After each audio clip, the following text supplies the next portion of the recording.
All right, we're live. It's Friday morning, getting close to the weekend. Thank you guys for hanging out. Let's get in here. Let's make sure that we share this. Do me a favor and make sure that you're subscribed. Click that thumbs up button, all the things. Florida State. I was thinking about this. If you want to get in here and you want to chat, more than happy to try and get people on here, try and get people to talk with us a little bit. But I do like what Florida State's done the last couple of weeks. What I was thinking is now not like the impact of it, right? Not the this happened or that happened and it was the greatest thing ever. But I think the run of good news that Florida State has gotten over the last several weeks, it might be the best run of like 2 months that I can remember. Now, obviously, like you're going to just say like, 2013. Okay, yeah, well, that was it. But just it feels like everything Mike Norvell has touched over the last, month or so, 2 months, has just kind of turned to gold. Everybody they've gone after, the DB hire, the DB coaching hire, every portal target, feels like everything's been a hit. What do you guys want to talk about today? I want to talk a little bit about the Bradford County. I saw Mike was at Bradford County. I had somebody reach out to me. Shout out my guy Jeremiah, who lives Jermaine, who lives there. Used to go to school there. Told me about that this morning. Mike Norvell pulling up and seeing an elite prospect right in Billy Napier's backyard. So that's a fun one. Florida State's got Junior Day. We'll talk about that a little bit. Got a bunch of stuff going on. We'll recap everything, though. We can recap the Darrell Jackson situation. We can recap the Surtain situation. We can recap Gilber Edmond, picking him up. Got some portal targets that we've been asked about. Are people going to be a fit for FSU, or are we going to try and get some people in? All of those things and more. Let's get after it. So Junior Day tomorrow. This is a big one. A lot of stuff going on for Florida State. And here's the big thing that I'm thinking. You've got Charles Lester coming in, massive there, 5-star defensive back. I think he's going to be big. You've got other guys named. You can go to Noles 247 and get the full list. Like, I'm not just going to read off, that list. But there are some guys that have announced. There are some guys that have made it public that I think we could talk about a little bit and have them kind of in it. 26 miles north of Gainesville, and Billy hasn't even offered yet. They don't have the same urgency, it seems like, in the portal. So, I'll answer some of these questions here in the chat. Keep them coming through. And, of course, you can always utilize the super chat feature as well. But, man, 24 recruiting already taken off. 23 is pretty much done. I don't know. Florida State looking at a North Texas linebacker. Got some different – oh, yeah, we'll talk Rashada too. Sorry about that. Got some different stuff going on. But 23 is pretty much wrapped. And this is the time for Mike Norvell. Like, there's never been more of a time than now to make your difference. You've kind of gotten some passes. You've kind of, you had the pandemic. There's been other stuff going on. We've given a pass. And he's been doing really well at a lot of things. But now it's time for that to translate to high school recruiting. I think Florida State needs to pull in a top 10 class this year. If not, better. I think that's what the expectations are at this point. You got to be top 10 or better. And I think he's going to do it. You can write it down now. You can put me down for top 10 or better. I think that's where the class gets to. I think that's what happens. And I think we're going to be happy with that. I think you're going to see it take another step. If you go on a really elite run this year, like we all think we can, win the ACC, compete for a playoff spot, beat both your rivals, I think you can get up in that 5, 6, 7 range. I don't know that I don't know where you finish. I'm not going to predict a top 3 class at this point. But I think 24 is the year. And I think it's the year that he potentially puts FSU up over the top. The big problem, we talked about this before, and I talked about this on the radio this week when I went on Bill King. The big problem that we've talked about in the past and at times is that you just didn't have enough time after the 2023 season to make that big difference. You didn't have enough time to convert guys over and get guys to join your program. It just isn't really, cake had been baked, right? The class was cooked in the summer when you didn't have those elite guys getting on campus. I think right now you're already seeing more talent that will be on Florida State's campus over the next few months into the summer than we saw last year. And it will leave you in those battles longer. You'll have a chance to close on some of that elite stuff down the stretch. Florida State, there wasn't really like any 4 or 5 or huge blue chip guys that they were in the mix for the entire time. They went and stole Conrad Hussey. They did a really good job there. They went and got Edwin Joseph last minute. Really good stuff there.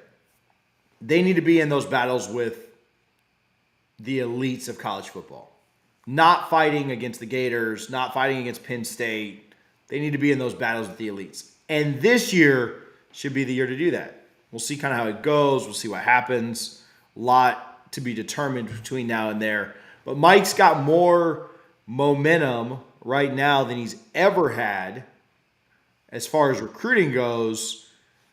And if he can't take advantage of it now, which I think he can, I don't mean that to come across negatively. If he can't take advantage of it now, then I just don't think our recruiting's ever going to be, what we want it to be. I think he does take advantage of it. I do think they close on a 5-star or 2. They picked up 1 right now this year in Hakeem Williams, but I think it gets better. I think Kromenhoek's going to be great. I think that they've got a really good class shaping up, lining up, and we'll see what it looks like when it all kind of is said and done. The 24 Junior Day should be really, really good. They've got several blue chip guys from both the 24 and the 25 class on campus. I think they'll have a really good weekend. You may even see, cloudy with a commit. Chance of commit is maybe the best way to say it. You may even see somebody pop. You may even see some things happen in that realm. Let's go through some questions. Let's get some folks on here and let's talk about it. Bradford County. So, again, Jermaine sent me that. Shout out Jermaine. Jermaine, I don't know what that profile you got rocking there is, the smiley thing, but shout out to you. Jermaine told me about that. Really good stuff there is Mike Norvell. Mike Norvell he hasn't struggled on the recruiting field just for, lack of effort. Chaleel Cummings, 3-star junior in the 24 class, would expect him to rise. I think Florida State's getting in there really early, and I think, two-sport athlete, I think that he's somebody that is going, I don't know. We drop in on somebody with a helicopter, it's always kind of special. So stay tuned to that, and we'll try and figure that one out. All right, let's go with some questions. Let's get some things answered. Let me tweet this real quick, and we'll get rolling. How you guys feel? Hopefully you guys are, done for the week. Hopefully you guys are chilling. Is it the weekend yet for anybody? Anybody on a long weekend? 3-day weekend this weekend, right? Most people should have a 3-day weekend, I would hope. All right, we got this shared. Again, if you want to join the show, Harlan put this out as well. But if you want to get in and talk some smack, we'll talk about Rashada, we'll talk about everything going on. You certainly can. Just shoot me a DM or the show a DM and we'll get you on. All right, let's answer some questions. Always enjoy doing this. Make sure that you hit the share button. When will Patrick Surtain come? So he's coming after the Dolphins season is over. I would anticipate the Dolphins lose to the Bills this weekend, and you'll have something next week on Pat Surtain being official. If the Dolphins are able to upset the Bills, which I don't think they will, pretty much every quarterback on their roster is hurt right now. I think you'll see him next week. When will we find out if Jackson's waiver is approved? I don't know. The NCAA doesn't really give a timeline on that. I know that Florida State's going to be very aggressive there. I know that maybe let's say other entities associated with but not directly related to Florida State will be very aggressive there in trying to work with the NCAA to get that approved. I'd assume you probably know sometime in the spring. And I think the waiver gets approved. I don't think there's a ton of concern around it not getting approved. We'll see. I know that it's still the NCAA and you're still never really certain on them. But I do think it's getting approved. We'll talk Rashada here in a few minutes. Let's do some FSU stuff first. Questions on getting Singletary on campus. I know that that's a huge target that FSU fans are wondering about, talking about, wanting Florida State to go after. I haven't seen anything that says that Florida State has made contact there. Haven't seen anything that says that he is going to be on or around. I don't know if that's being, I've been a little busy this week. I don't know if that's been reported by anybody. Maybe you guys can help me out in the comments. Is anybody saying that? I think a kid from Jacksonville, I think that's one that, I don't think they're any good, but I think that might be kind of a UF. I would not be shocked if he ended up in the state, but I don't know if that's something that Florida State has gone after or not.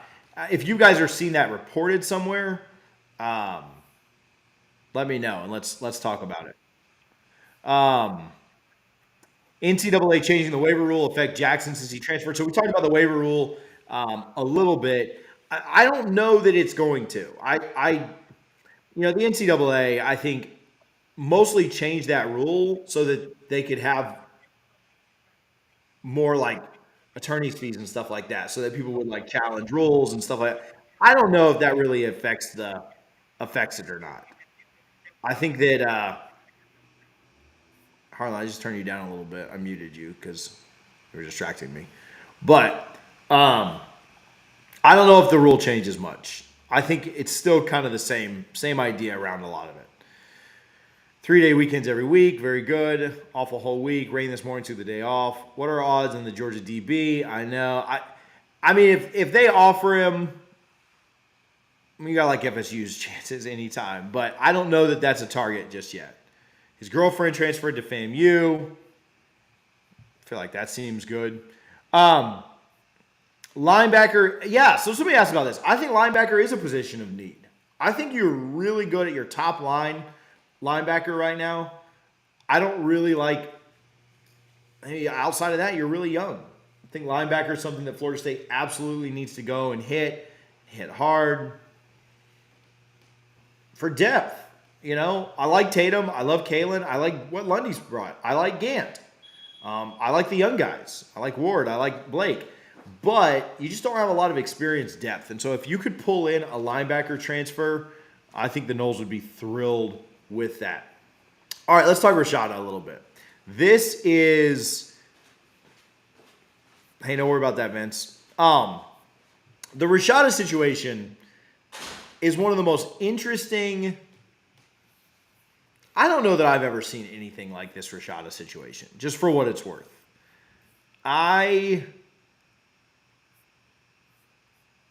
don't know. I've never seen a school bungle this bad. I talked about it a little bit last night with Allie on our show. I think, and it sounds like, Florida just bit off more than they could chew.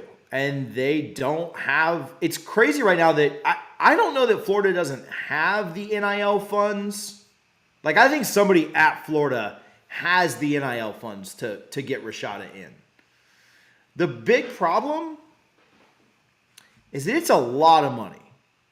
And rich people don't typically like to just pay off other people's problems. So if you're rich, right, and you make somebody a promise, and then you don't have the money to deliver on that, is your rich buddy just going to say like, yeah, here's X million dollars just to clean up your problem? I don't think so. I'm not doing that. I'm not doing that with like my poor people money, let alone rich people money. Their NIL doesn't seem to be structured very well. I know the people that run their NIL, and I'll say this. I think they're good people. I think they got into this with the best of intentions, and they did it to try and help their university. But it's not run very well right now. You've heard reports from way back on their collective being disorganized, on things not working well. Different attorneys all over the country have talked about that. And now look where we're at. Their prize recruit, their best recruit in their class, holding out. Today was the last day of drop ad. It sounds like you could probably get him in Monday if you really had to. It sounds like there's things that they could do to work around the system. But time is running out. And what it looks like to me, and what I've been told, is that relationship is probably already soured too much. Like, I don't know that relationship can be salvaged. I don't know that they can get back in on that. I think it's bad for Florida either way. It's not a good thing that if they overpay for him now, see, the numbers that are being reported, I don't know if they're true or not, but the numbers that are being reported are absolutely not worth what the kid, I'm not trying to disparage the kid, but it's just not worth the numbers that are being reported. And so if Florida has to overpay there and give more than what is really worth, I don't know. I mean, that's not good for them. And if they lose him, it's not good for him. Florida's got a black eye for this, and this is not a good thing. They have a 5-star quarterback committed in the 24 class. How do you think he's watching all of this? What do you think what do you think DJ Lagway thinks about all this? You think he's concerned about his NIL when he gets to Florida? You think he's worried about what may or may not happen if he's going to get a check? I don't think that's good. I don't think it was a good investment anyway. So I think Florida's kind of between a rock and a hard place here. I think they'd like to keep him. I mean, if they don't keep him, they got Graham Mertz this weekend, this upcoming year. But they don't have a quarterback going into year 3.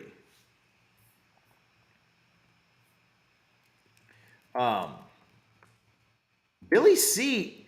and their schedule is not easy this year. I don't care what any of them tell you. Their schedule's tough. They got to go on the road and play Utah. They're going to lose to LSU, Tennessee, Florida State, and Georgia. That's 4 losses right there. Maybe they upset one of those teams, not Georgia. There's 3 losses. At best, 3 losses. They got to play Kentucky on the road with Leary now at quarterback. They got to go out to Utah, maybe a Thursday night. That's embarrassing. Play Levis, who's back. Not Levis, who's back. Sorry, Cam Rising is back at quarterback there. I think it's tough. They got to play Arkansas. I think Pittman will have something ready for them. They're going to go to Missouri. They couldn't beat Vandy this year. Now, I do think they beat Vandy next year. But I think their schedule is very tough. And I think it's tougher than it was this year. They're going to go to LSU. I think we're going to beat the heck out of them. I don't think they get off like they did last year. Offensive line's not as good. Quarterback's not as good. I think they're in trouble. All right. Yeah, all right, last point on this. I don't know there is going to be a scapegoat, Tom. Okay, so somebody has, imagine being the only Florida team in the SEC, the only team in Florida from the SEC and struggling this much. Yeah, I mean, they consistently do less with more.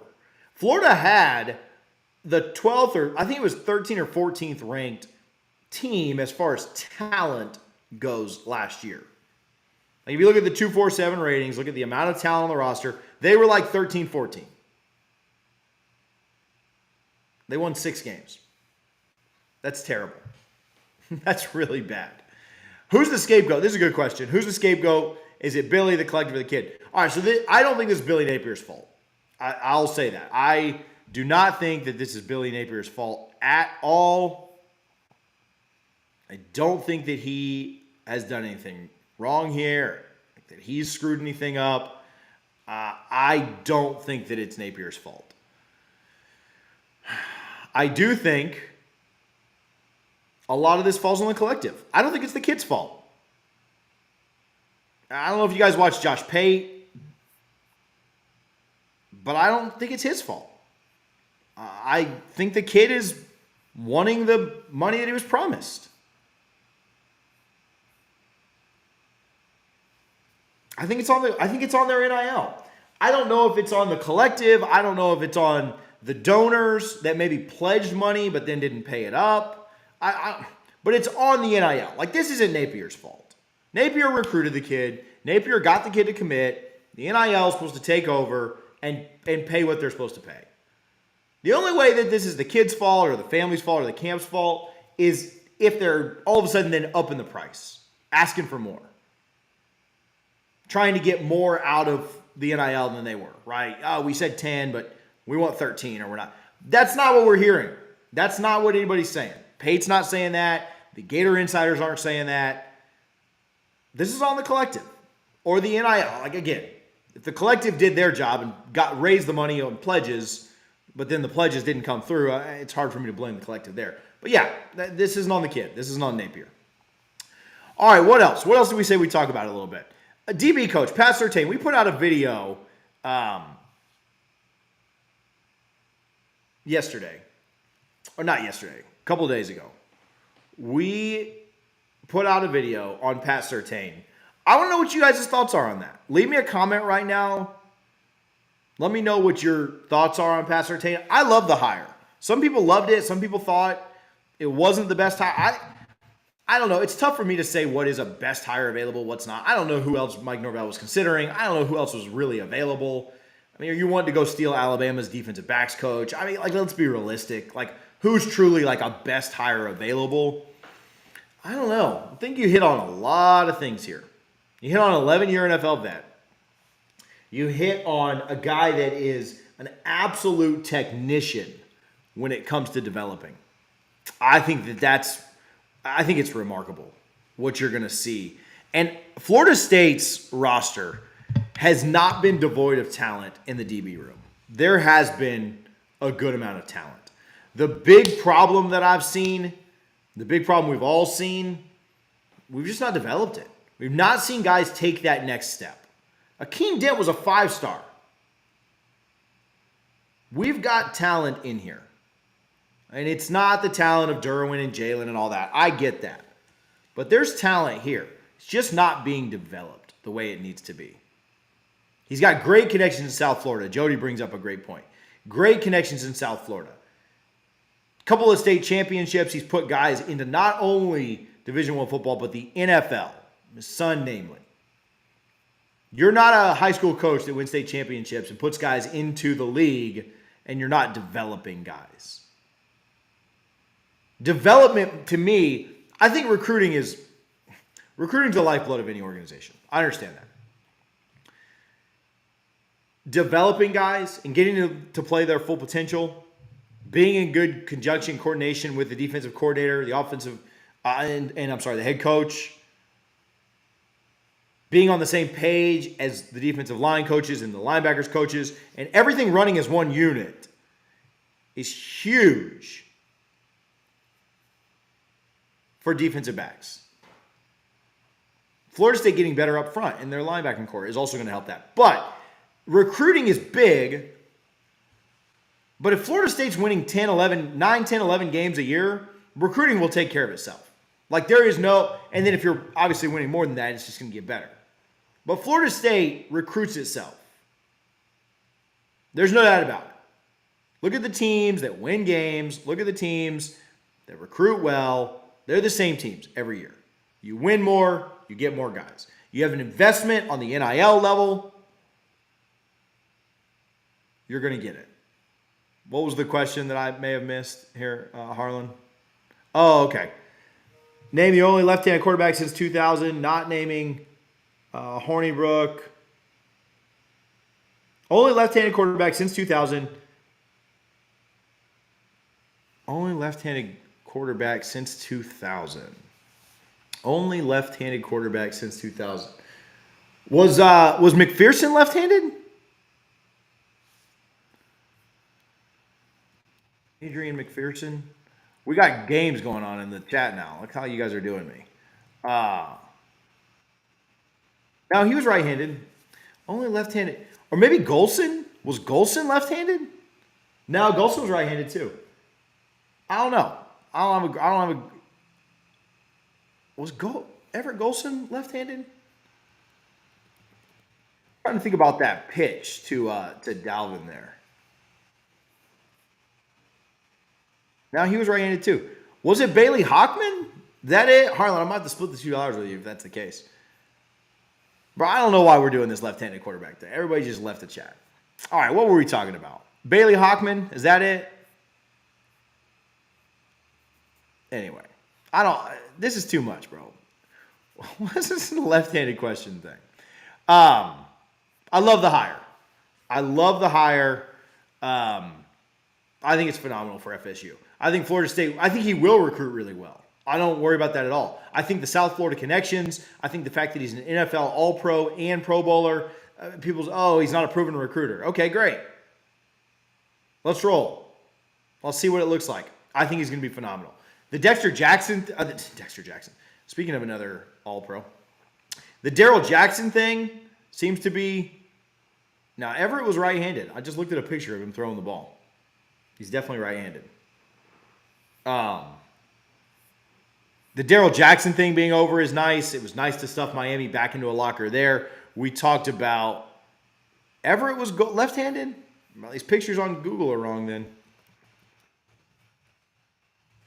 Left-handed. Let's see.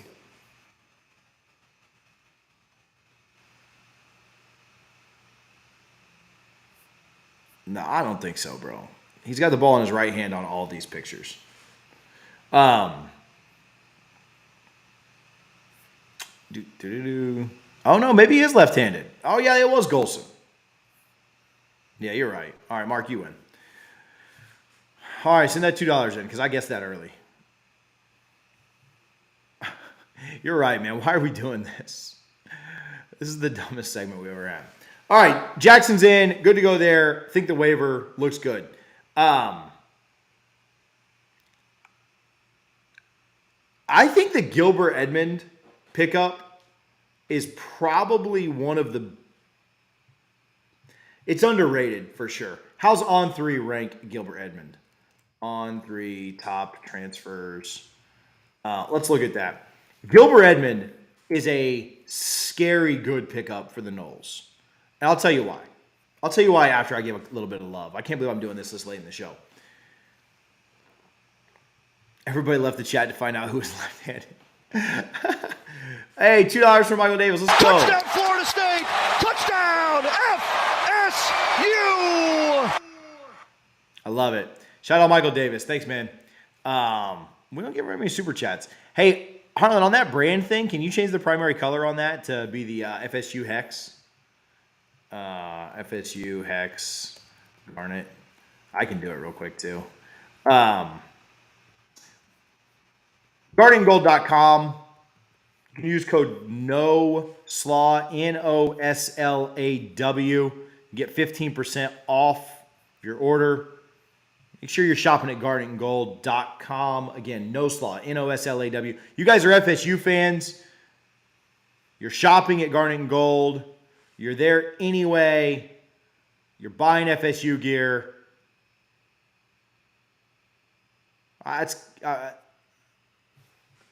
Use No Slaw at checkout. GuardianGold.com. Save some money. Support my folks over there. All right. Man, we still got like chats going on. Get out of here with all this stuff. Greg Carr was 6'6", so I would think it's him or Kelvin Benjamin, but I'm not playing this game. We can let Harlan play this game if he wants to. Yeah, Kelvin was 6'5", so I'd guess Greg Carr if I had to put a guess down on tallest wide receiver there, not naming Wilson. Okay. Here's why Edmond's such a big pickup. And I appreciate Garnet and Gold. We'll shout out Graham Coe here in just a minute. Edmond is a really good player coming from an SEC school. He is rated as a top, let's see here, let's find him.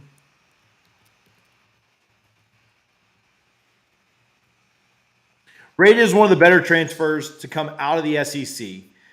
I think that he is going to provide so much off that other edge from where Verse potentially is, from where Peyton is, from where you see McClendon. And I think, everybody wants to talk about what's sustainable. This is sustainable. This is not. I don't listen to people that talk about what's sustainable who can't keep their own programs in order. But I do know this. Edmond could be that guy in 2024. Like, we got lucky that Verse came back this year. Verse ain't coming back the year after, guys. We all are aware of that. I think Gilber Edmond and Pat Peyton in 2024 are going to be the best two defensive ends, like the best defensive end combo in the country. We might have one of the better defensive end units in the country already. Georgia's obviously very good. But Edmond and Peyton in 24 is massive. And Edmond could have, I said this in the video when I put this out, Edmond could have gone to LSU or Florida, the two schools that we were probably competing with for him, and he could have been the guy. Like, he could have gone there and been the star. He could have been their Jared Verse. And he chose to come here. And I think that is massive for FSU. I think that says so much about what guys coming in want and what they want to be a part of. I was told, you go back a couple of weeks, you go back to Cyprus. I was told that Cyprus could have gone other places and had really competitive offers other places. But he wanted to be part of a potential championship type team. He wanted to go somewhere and win. He wanted to go somewhere and be holding up some kind of trophy at the end of the year. Now, I'm not saying that's going to be the national championship. I do think there's a good chance it's the ACC. I do think there's a good chance that you could be in a New Year's Six Bowl. I do think there's a chance you could get into the playoff. But I think that that's what's making the difference right now is guys know, first of all, we're competitive with the battles in, and we've got excellent NIL stuff going on. Guys know what they're going to be developed here. Look at what Norvell's done in the portal with guys like Jermaine Johnson, Kier Thomas, Dylan Gibbons, Johnny Wilson, Trey Benson, Jordan Travis. The list goes on and on and on and on. Jared Verse. They know that development. And when we put those two together, hey, they're going to pay me through NIL. They're going to develop the crap out of me. And then number three, I'm going to go there and win a lot more than I lose. Man. Is there a better sales pitch? Yeah, I mean, Georgia, Alabama, Ohio State. Yeah, your absolute elite powers right now. Yeah, all of that. Yeah, those. But outside of those, things are nuts right now for Florida State. Why wouldn't you want to transfer here? Tate Rodemaker signed with the Battles in. Yeah, that was a question in the chat. Florida State, all three quarterbacks right now on the roster. They haven't announced Brock Glenn, but all three quarterbacks on the roster outside of Glenn signed with the Battles in. It's pretty special. Look what other quarterbacks have got going on in other situations and other places. That's big. I think this team, let me say this. Obviously, Jordan Travis is one of the best quarterbacks in college football right now, and he will be next year too. That's funny, Tom. I'll say that in a minute. But I think Tate, as much hate as he's gotten, I think he's a very solid and serviceable backup. I think the talent level on this team is such that I would have us at 8-4 with Tate Rodemaker. Maybe better. Maybe 9-3. I think the team's that good.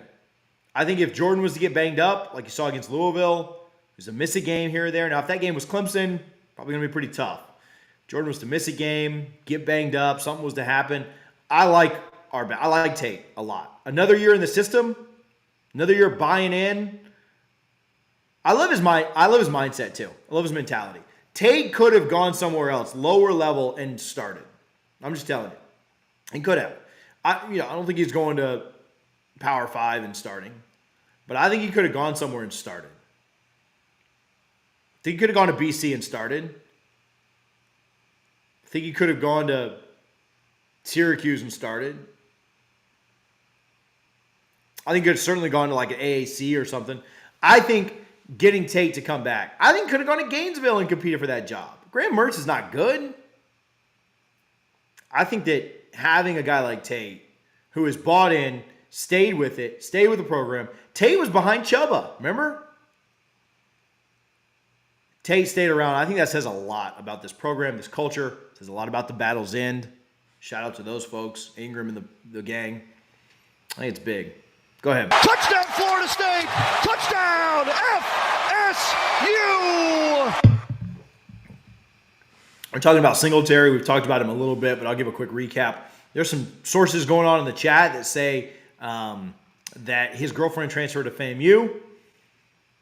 If that's the case, I mean, Florida State's certainly getting in there, right? Like, that's a good sell. That's a good pitch. We've got some positions open at safety. We could certainly use you. Coming off of a national championship. Kid's a beast. He's young. He's raw. He needs to be developed. Who better to learn from than the DB coach we just brought in, who's currently in the playoffs with the Dolphins? I think they've reached out. I don't know if there's been any traction there. Florida State, and the only reason I tell you I think they reached out, and thank you, William, for Twitter says he followed Surtain on Instagram. Gotta like that. That's a recent follow, right? That's not like an old follow. Yeah, I think that I'd be pretty confident that Florida State reaches out because I think they reach out to everybody. Florida State, you hear it all the time. Florida State reaches out faster than anyone. They get in on these recruitments faster than anybody can. And so, yeah, I think he probably has been contacted. We'll see if that goes anywhere. The semester is already, like, I don't think you're getting anybody else in here. Probably getting in people just, I don't know. You could probably make it work. Like, if he wanted to get in right now, like, they could probably make it work. But probably coming in a little bit later. We'll see. I like it. Thank you for the super chat, though. We don't get a ton of super chats. You guys are always welcome to do that. We also, I'll say this, and then we'll answer. We'll stay on here for about 20 more minutes, and we'll get out of here. We also have a Discord that we use quite often. You sign up through Patreon. It's patreon.com/DFNS. Patreon.com/DFNS. We put a lot of, we've updated a ton on the Rashada info. Thankfully, knock on wood, we were right on a lot of that, and I didn't have people paying me for bad info. So fortunately, we had some good info there, and we try to drop some recruiting nuggets here and there on that. I think it's like $3 a month. So actually, I don't think it's $3 a month. If you want to go sign up, you're welcome to. But if you don't want to, that's fine too. Grahamco.com, thegrahamco.com. If you haven't tried their products, you haven't tried the Delta 8, the good stuff that they've got going on over there, go to thegrahamco.com. They've got a Super Bowl pack that's coming out soon that you guys are going to love. Be great for your parties. If you haven't tried, if you don't want to invest in the whole Super Bowl pack before it comes in, get your order in today. Go to thegrahamco.com. Use TJ25 for 25% off. Delta 8 gummies, whether you're looking for, they got blue raspberry, they got watermelon, they got a green apple, bunch of different really, really good stuff. If you've not tried Grahamco, you should. They're excellent products. They're excellent people. I was actually on the phone with some of those folks this morning. They're really great. Just give them a try. They've got vapes, pre-rolls, flour, edibles, gummies, whatever they've got a quick mix that you can make some adult brownies with. You know, some people who don't know what adult brownies are out there, but they're excellent. So go get you some Grahamco, thegrahamco.com, TJ25 at checkout. Okay, let's see here. Harlan's giving me a cutoff of 11:58. So get your questions and your super chats in by 11:58 so we can get them answered. What else did we say we would talk about today, Harlan? We got a lot of stuff going on. Recapping everything that's gone on with FSU. Blackman declared for the draft. Yeah, I wish the best of luck, but I think that's going to be tough. If the Gators get their NIL together, will it make us the biggest underdogs in the state as far as NIL, and does it matter? No, it will not. Florida State has great NIL resources. And in speaking with some people close to and connected with the Battle's End and that are familiar and understanding of what's going on there, Florida State is not falling behind in NIL. And they're not as loud. Let me be careful. Let me think about the way I want to say this so I don't get in trouble. They're not as loud and they're not as boisterous as some folks down in South Florida that are connected with NIL, but they're not scared of those battles at all. Just for what it's worth. I think Florida State has everything they need to be competitive and be a really, really good NIL situation. Florida is not, even if Florida gets it figured out, they're not going to be in better NIL shape than Florida State. I'll just tell you that. They would have to go a long way to pass Florida State. There's an unwillingness, we can talk about Florida for just a minute. There's an unwillingness Harlan just said 160 people in here and only 40 likes. Hit that like button for us, guys. Do us that favor. If you didn't buy Gramco or Garnet and Gold or sign up for Patreon or anything else like that, at least hit that thumbs up if you're in here watching. Florida has an unwillingness to spend. Josh Pate covered this a little bit last night if you go watch his video. But what I'm being told behind the scenes at UF is their boosters just aren't bought in. They don't want to spend money. They don't want to pay for players. They don't want to spend extra money on this. They think that their checks to the boosters, that's good enough. And that's fine. It's their money. They can do whatever they want. But I think that that's a little short-sighted if you want to be a premier program. So I'm not worried about Florida. They'd have to come a long way to even catch us, let alone pass us. The other side of things, Miami tried to get 4 players from Florida State. Darrell Jackson, Daniel Lyons, Pat Payton, and Joshua Farmer. And Florida State shut them down and they went 0 for 4. Miami offered them boatloads of money. I was told stupid money was the quote that was told to me. And none of them took it. Not every kid out there is willing to sell out for the highest check. So no, I'm not worried about FSU's NIL efforts whatsoever. They're going to be extremely competitive. If they continue to put a good product on the field and win games, they're going to be just fine. I'm not worried about anything. Anthony, that's a great question. I'm so glad you asked that so that I could kind of go on that little rant and talk about it. How will Dabo and Clemson take it if we beat them twice next season? Something that's never been done, right? You've never gotten the chance to do that. That'd be amazing. I think that would be, I don't know. If you offered me, though, right now a split, just let me win in Charlotte. Let's make it to Charlotte. Let's split. Let's win that one. We can lose in Clemson. I want to beat Clemson in Clemson. Don't get me wrong. But I'll take that loss and you give me the win in Charlotte. Good question here on Dabo going outside the cult for his new OC. Yeah, I think that's a good hire. I think he needed to make that hire because we're coming for that tail this year. Pause. I think that's certainly a hire he needed to make. Although, okay, did Streeter get a little bit scapegoated here? Because Streeter wasn't the one that kept Cade on the bench all year and kept DJ in the starting spot. I think that he upgraded, but I don't know if Streeter was so much the problem. Do we have a date for the spring game? So talk about this a little bit on Twitter. Florida State hasn't had a spring game coincide with a baseball series for quite a while. My guess is that Florida State's spring game is going to be the weekend of April 16th because there is no home baseball game that weekend. There is a baseball game series the week before and the week after. I'd love to be wrong on this because I'd love to be able to go to a baseball series and go to the spring game in the same weekend. Been a long time since we were able to do that. I'm hoping to be wrong there, but if FSU keeps up with tradition, I think the spring game is going to be April 16th. I hope that you guys save that clip and expose me when it comes out to be another weekend because I want to be wrong there. I promise you. It's not about me being right on this one. I'm just telling you what I think it's going to be. I hope I'm wrong there. ESPN, this is a great question. K.S. Scott. Also, Jasper, thank you for the love. I think I appreciate the love. We've tried to do a good job with this channel, and hopefully you guys are enjoying it. If you're watching right now and you're not subscribed, that's the biggest thing I'd ask. Just hit that subscribe button, and then watch our videos when they come out. That's really the only thing I need. I'd love if you shop at Garnet and Gold. I'd love if you shop at Gramco. I'd love if you sign up for Patreon. I'd love if you do a $2 super chat, or you do again, Patreon's like $3, so you guys should really all go do that so you can get the inside info before it comes out on the timeline and stuff. But if you don't want to do any of that, at least just hit that like and that subscribe. All right, this is a great question. ESPN ranked us number 4 for 2023. Are we happy being at the top, or do we wish we could have ridden the underdogs a little bit longer? I don't know. I'm very split here. I think that's a phenomenal question. I love that you just asked that. Here's the negative side to me. It is harder to coach from the front. It's going to be a tough job for Mike Norvell this year to get his players to not read their own press clippings, to not think that they've arrived, to get up for every single game. It's easy to get up as the underdog. It's easy when there are no expectations. It's easy when you're not worried about, oh man, we can't fall off here. You went into the Clemson game last year, no pressure.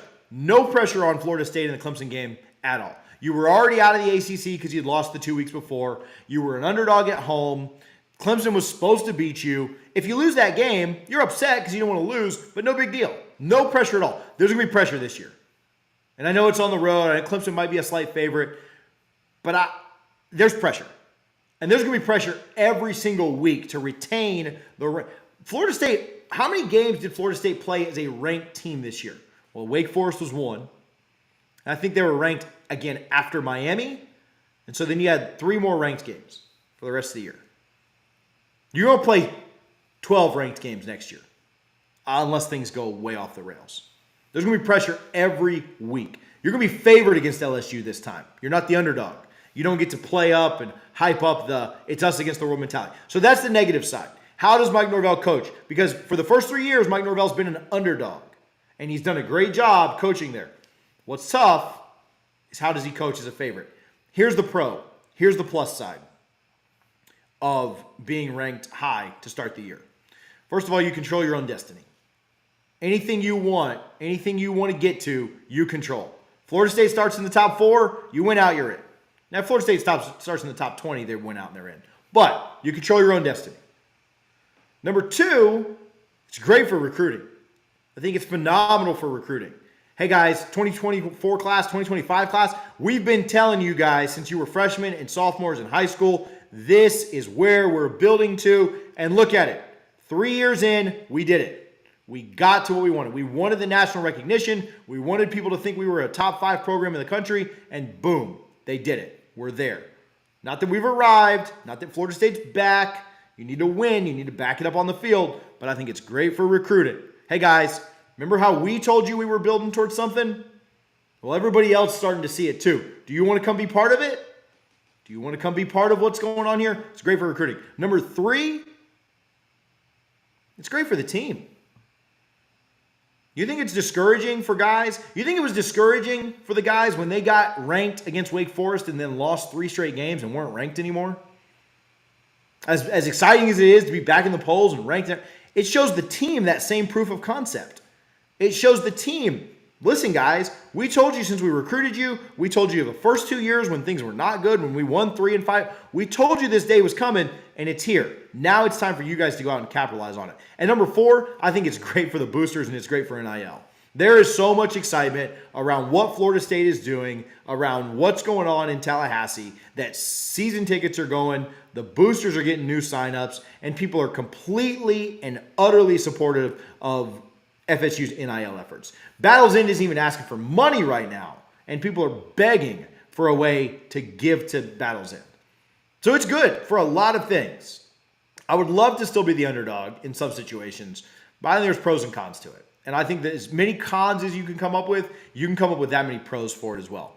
That was a great question. Kay Escato, thank you so much for that. I think that was a great question. Let me go on a little bit of a rant there. Oh, man. Let's go through some. First game's going to be super vital. A decisive victory there, and we are in terrific shape. Lose or struggle, we could have a rough time overall. I don't know. So I don't think you want to struggle in that game, but if you were to lose a close game to LSU, you've got a lot of time to rebound. You obviously just need LSU to do really well going forward. It'd be great if LSU could go on and win the SEC after we win or lose against them. But I think this team has done a good job of this. I think this team has done a very good job of bouncing back when things don't go their way. And they've done it for 3 years now. Florida State comes out and they lose to Wake Forest. I thought they bounced back really well in that first half against NC State. And they let that game get away from them, but they didn't. That wasn't a situation where one loss turned into another. I see that, Harlan. I'll get to it in just a minute. That wasn't a situation where one loss turned into another. Like, Florida State bounced back from that Wake Forest game. And their mistakes in the second half are why they lost that NC State game. But they bounced back there. And they lose to Clemson. What did they do after that? They bounced back and responded very, very well by winning their last 6 games. They lost to, or they were down against Florida State and down against Oklahoma, and they bounced back again. I think they do a great job of that. And I think they did a good job of that in 2021, bouncing back from a bad start. So even if they were to lose that LSU game, which I don't think they do, I think they win that game, I'm not so worried about that. Go ahead, Arlen. Fire up the war chant and plant the spear. Noles win. Noles win. Yeah, I might do a video on this. Jasper, thank you very much for the super chat. Makes these fun. We also love playing Jeff Colhane's voice there, my guy. We got another one coming out with Jameis. We'll have that ready by Sunday's show. We'll be live Sunday at 5 p.m. I know the playoffs are on there, but you guys will be fine. Turn us on your phone while you're watching the playoffs. We'll do one with we'll have some Jameis's voice there. So anybody that does super chat on Sunday, we'll get Jameis back in the mix. What do you think about Kirby having us ranked 18th? Okay. So I'm going to give you guys the conspiracy theory first, and then I'm going to tell you what I think actually happened. Conspiracy theory is he's scared out of his mind because he knows what's coming. 247's told you guys. You guys have seen it. The team that can compete with Georgia next year is going to be Florida State. That's not me. That's on 247. That's on ESPN. That's on those guys. Those guys get paid a lot more than I do to do this. I think he knows and is trying to keep us down. I think he doesn't respect what's going on. I think that is a subtle shot, and I think he's bringing it. So that's the conspiracy side. The real side is that I don't think these coaches actually fill out their coaches' polls. I think like a GA or something does it for them. And I think they just made a mistake. I think they just messed up. Like, I don't think it was that bad by Kirby. But there's the chance that the conspiracy side is right. And I don't know. I think you need to have a little bit better sense. Like, come on, 18th there? That's ridiculous. That's crazy. Thank you for the super chat. Appreciate you guys for the love today. But, yeah, that 18th is low. It's ridiculous. Okay, so here's a question. Realistically, we can go undefeated, but I would love a New Year's Six Bowl appearance. By the way, I love the channel. Continue with the fire. Appreciate that. Tempo. Yeah, traditionally, we're not ranked this high. Last time we were ranked this high, obviously, it was number 3 when we started 2017. But even 2013, well, I think we started the year ranked at 12. And so even then, you weren't really expecting it. I think people know how good Florida State's going to be. I think they're very understanding of how good FSU is going to be. Will FSU capitalize? Here's the big thing. Florida State, if you look at their schedule, there are no games on the schedule that I would say like, oh man, I just don't know about that. Even this year, you looked at the Clemson game, you looked at the NC State game, you're like, I don't know about that. This year's schedule, I just don't think is the same. I think you should go and beat LSU. Now, you could lose to LSU, and I think that's fine. You lose to LSU, you get them once, they get you once. They're going to bring a lot of talent back. I think it's going to be another good game. And I think, best team wins there. You're going to beat Southern Miss. You're going to beat North Alabama. Not worried about that. I think you're going to beat Florida. Not worried about that at all. I think you're going to beat Boston College. Not worried about that at all. You're going to beat Miami when they come to Doak. Not worried about that at all. Syracuse comes home. We're beating Syracuse. At Wake Forest, I think we get a little bit of payback there. Hartman's gone. I'm not worried about that game at all. Duke. I know Duke had a good year. That game's in Doak. We're not losing that game. And Virginia Tech, Duke didn't have a good win on the schedule all year. They beat a lot. They had a very easy schedule this year. Not to take away from what they've done, I think it's still a good turnaround. We're not losing to Duke. Virginia Tech, terrible. Worst team in the ACC. We're beating them at Doak. That leaves 2 games, at Pitt and at Clemson. I think worst case, your toughest 3 games are at Pitt, at Clemson, and against LSU. I think worst case, you go 1-2 in those games. And that's a 10-win season. And if you do that, you're also most likely in the ACC championship if that loss comes to LSU, because you only have one ACC loss. 10-2. If I offered you 10-2 right now, getting back into the ACC championship with a chance to go then 11-2 as ACC champ, I might take it. I really want to go 11-1. I'd love to go 12-0, but I might take it. 10-2. Think about that. What if you're 10-2 and your losses are to LSU to open the year? LSU's going to finish as a good team. And Clemson, but you avenge that loss by beating Clemson in Charlotte. You get them in the rematch. You might be finishing in that top 5 or 6. I don't know if you get in the playoff there. I think you're pretty close. 12-0 or bust.